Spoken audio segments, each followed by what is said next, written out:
어제는 코로나19로 일자리를 구하지 못해 실업위기에 처한 특성화 고등학교 학생들의 사연 전해드린 바가 있었는데요. 자, 오늘은 항공업계 이야기를 해보겠습니다. 며칠 전에 생활고에 시달리던 항공사 승무원이 극단적인 선택을 했다는 소식이 전해졌죠. 그래서 많은 사람들을 안타깝게 했는데 이게 그분 한 사람의 사연이 아니라 항공업계 노동자들 전체적인 상황이 그렇다.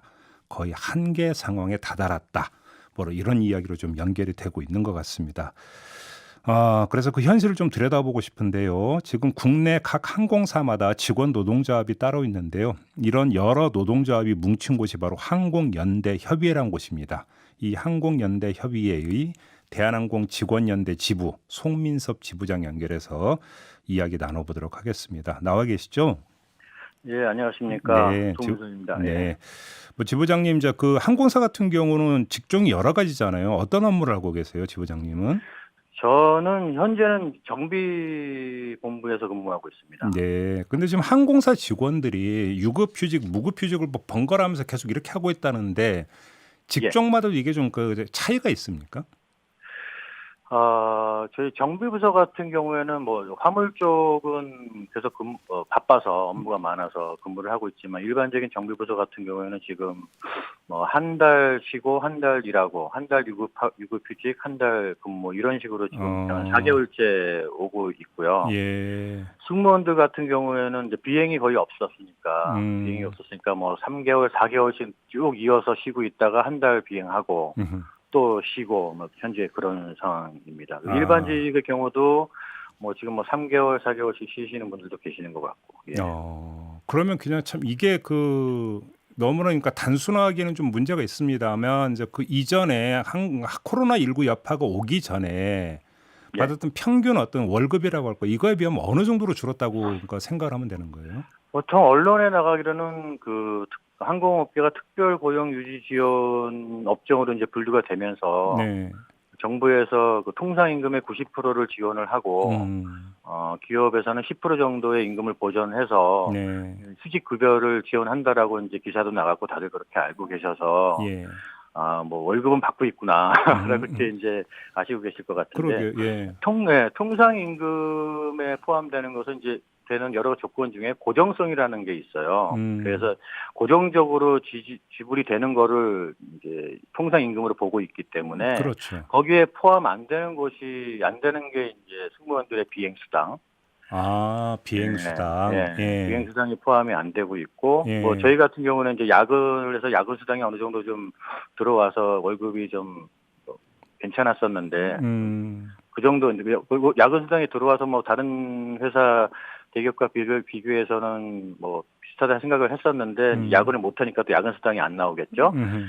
그리고 이제 뭐, 격월로 쉬다 보니까, 2개월 만근해야 그 상여금이 나오는데, 반만 만근을 했으니까 상여금도 50%만 나오고 음. 결국 한 총액으로 따져보면 저희 정비직 같은 경우나 일반직 같은 경우는 한 30% 정도가 받던 임금에서 삭감이 되는 것 같고 승무원들 예. 같은 경우에는 약 한 50% 정도를 못 받고 있는 것 승무원 같습니다. 같은 예. 경우는 그러면 승무원은 그 비행 수당이 전체 월급에서 차지하는 비중이 상당히 높았나 보죠, 그러면? 예, 아주 높습니다. 예. 그러니까 비행 수당은 말 그대로 수당으로 지급을 하기 때문에 통상임금에서 빼버렸고, 그러니까 설령 예. 지원이 있다 하더라도 이건 빼고 지원을 하기 때문에 확 줄어버렸다 이런 이야기가 되는 거군요. 예, 뭐 물론 회사마다 차이는 있지만 대한항공의 경우를 제가 이제 임금 태입을 이렇게 놓고 보면 네. 뭐 전체 뭐 직종 간에 어느 정도 형평성을 맞추겠다라는 그런 의도로 음. 뭐 기본급을 뭐 전액 뭐 임금 인상 협상 시에 기본급을 전액 뭐 5% 인상한다, 3% 인상한다 이게 아니라 네.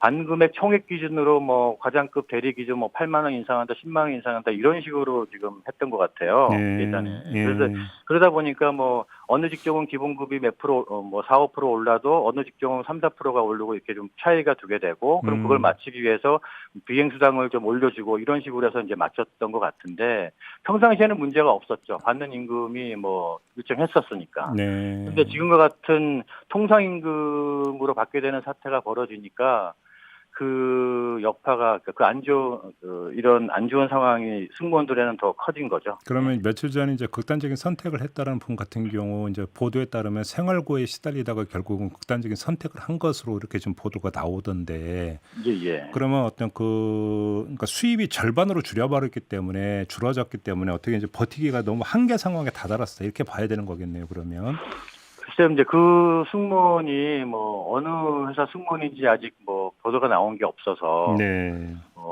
각 회사마다 이제 다 틀리잖아요. 기준들이 틀리고요. 네, 그래서 그 정확한 상황을 제가 모르겠지만 음, 코로나19 이전부터 저희 회사 같은 경우는 이제 뭐 지금 현재 유급휴직을 하고 있긴 한데 그 이전부터도 무급휴직도 있었어요. 무급휴직 신청도 받고 예, 뭐 또 뭐 특정한 부류를 분류하긴 했지만 음, 무급휴직 상태라면 월급이 하나도 안 나오는 거겠죠. 그렇죠.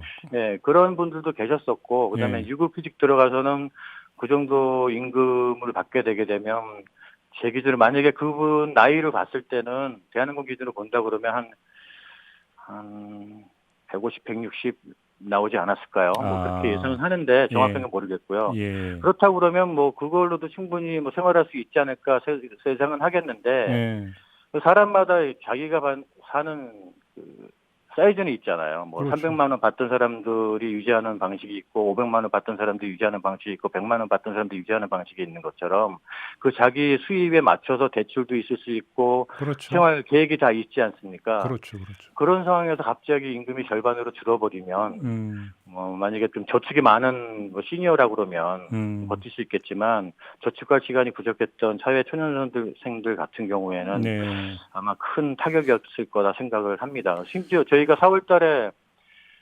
유급휴직을 시작한다고 했을 때 제일 먼저 들렸던 소식이 지방 출신이면서 서울에 이제 방을 얻어서 월세를 내던 승무원들이 젊은 어린 친구들이 예, 월세 어떻게 감당을 할 건가라는 그런 걱정들이 제일 먼저 들려왔었거든요. 그래서 그렇죠. 예, 네, 그래서 걱정을 많이 했었는데 결국 예. 뭐 이런 일들이 벌어졌네요. 근데 지금 무급휴직, 유급휴직이 이렇게 번갈아서 되면 휴직 기간에 그러면 노동자들은 어떻게 지금 살고 계시는 거예요? 그러니까 제가 아까 말씀드린 무급휴직은 지금 하고 있는 게 아니라 이전에 예, 3월 달 이전에 그 한번 나왔었던 게 있어서 음, 신청했던 사람은 약 한 달 정도 무급휴직을 했던 것 같고 네, 그다음에 이제 육아휴직이나 좀 길게 가시는 분도 있잖아요. 예, 그런 예, 분들도 좀 있었던 것 같은데 예, 현재로서는 지금 유급휴직만 하고 있습니다. 지금 현 유급휴직만, 4월 이후로는 유급휴직만 하고 있는 상황인 거고요. 음, 근데 문제는 이제 저 같은 경우도 생활비가 이제 줄어드니까 네, 다른 방법을 취해야 되는데 이 특별고용유지지원금을 받는 사람들은 다른 곳에 가서 경제적인 활동을 하면 안 됩니다. 법적으로. 또 그 법적으로 안 문제는 됩니까? 그래서 예, 돈을 버는 행위를 하면 안 되기 때문에 어디 가서 아르바이트도 할 수 없고 뭐 예, 택배 뭐 해볼까 이렇게 생각도 해봤었는데 많은 분들이 예, 그것도 할 수가 없는 상황인 거죠. 아, 그래서 이런 만약에 그 어린 친구가 어디 다른 데 가서 뭐 아르바이트라도 하던가 뭐 할 수 있는 만약에 이제 유급휴직이었다고 치면 네, 그럴 수 있지 어디 나가서 경제 활동을 좀 해서 모자란 부분을 보전할 수 있었으면 어땠을까 이렇게 됐었을까라는 아쉬움도 있고 어, 그래서 이런 경우가 있으니 이렇게 정부의 지원금을 받더라도 생활비 보전을 위해서 뭐 알바 정도는 할 수 있게 허용을 하는 게 어. 어떤가 생각을 하게 됩니다. 제도적으로 또 그런 문제가 있군요. 근데 예, 이게 또 예. 이제 직종마다의 차이도 있지만 항공사 간의 또 차이도 있잖아요. 저가 항공사가 더 심하다 이런 이야기가 있던데. 예, 예. 물론 그렇죠. 왜냐하면 이제 정부를 지원해주는 지원 요건 같은 게 예, 또 맞춰져야 되는 거라서 예, 거기서 보면 뭐 기관안전 산업자원 같은 경우도 보면 큰 대형 항공사에 맞춰져 있다라는 소리도 많이 들리고 그런 음, 불만도 많이 나오고 있는 걸로 알고 있고요. 네. 그러니까 정부 지원금, 이제 그 회사 쪽에 가는 정부 지원금 말씀하시는 예, 예, 거잖아요. 예, 예. 근데 지금 고용유지 지원금으로 버티고 있다고 하는데 이게 뭐 저 1년 사시사철 뭐 무한정으로 계속 나오는 게 아니잖아요. 그게 이제 법적으로 보면 6개월 동안 지원할 수 있는 걸로 돼 있어요. 예, 그러니까 저희가 이제 뭐 저 같은 경우면 이제 한 달 근무하고 한 달 쉬고 하고 있으니 6개월이면 결국 1년을 지원받을 수 있는 결과가 되겠죠. 1년에 네, 6개월이기 때문에 예, 쭉 이어서 1년 6개월을 1년을 다 쉴 수는 없잖아요. 어차피 예, 회사는 돌아가야 되고 일은 해야 되는 예, 거니까. 예, 그리고 이제 그 1년이라는 기한이기 때문에 이제 올해가 끝나고 내년이 되면 또 다시 6개월을 신청할 수 있겠죠. 근데 문제는 이제 이게 어떤 정부의 강제 요건은 아니고요. 네. 기업주가 이제 사업주가 신청을 하느냐 마느냐에 달려 있는 거죠. 그러게요. 예, 신청을 하지 않으면 안 나오게 되는 거고 그러면 기업주는 뭐 다른 방법은 무급휴직이든 뭐 다른 방법을 선택할 수 있는 것이고요. 지금 현재 다른 하청업체 같은 경우에는 그 10%의 부담금도 힘들어서 아니면 내기 싫어서 네. 고용유지연금을 신청하지 않는 사례도 많이 좀 있는 것 같고. 정말로요? 협력업체 같은 예. 경우?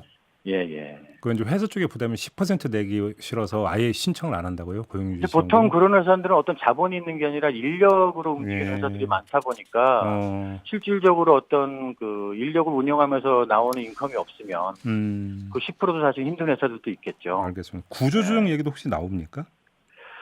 그건 늘 나오는 얘기죠. 아, 그래요? 예, 이런 상황에서는 소문일 수도 있고 아니면은 어떤 뭐 회의상에서 나온 얘기일 수도 있겠지만 이런 얘기는 이런 상황에서는 늘 나오는 오히려 얘기인 거고 그게 이제 결국 그런 계속, 것들 때문에 직원들은 이제 약간 그렇죠. 불안감에 휩싸여서 근무를 하게 됩니다. 이중고조 생활고의 불안감이 예, 겹쳐 있다 예, 이런 예. 말씀이시네요. 알겠습니다. 일단 오늘 좀 현실이 어떤지 좀 들여다보는 시간으로 가름하도록 할게요. 말씀 잘 예. 들었습니다. 예. 항공연대협의회 대한항공 직원연대지부의 송민섭 지부장이었습니다.